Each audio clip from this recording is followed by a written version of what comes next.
Hey, um, blessings. My name is Terry. How are you doing?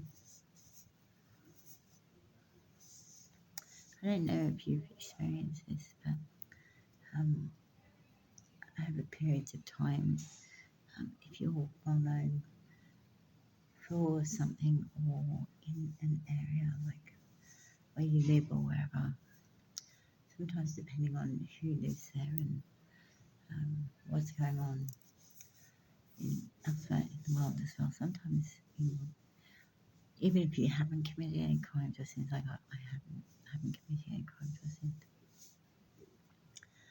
sometimes people will, particularly if they're envious, which is one of the 7 deadly sins, envy, or coveting, that's another one. If they want your fame or they want your good reputation or something, if you have a good reputation like I do, excuse me, yeah, they might say horrible things about you and try to pretend that they're better at it than you. For instance, when I became Saint Jean d'Arc, Saint Joan of Arc is the English version of it.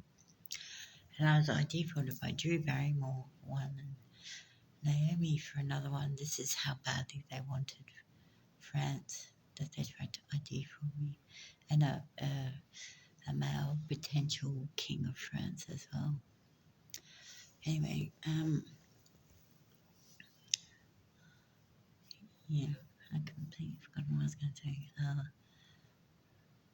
Oh yeah, at some point in time, I was, as Saint Joan of Arc, I was most well known as a prophet for God, and who did what God said, including trying to take back our country of France. That's where it was at that time. Where I was at that time, yeah, with good magic folk and yeah, in God and so. So, and then more modernly, most people started saying, I don't like the fact that, the bad ones started thinking, I don't like the fact they can talk directly to God.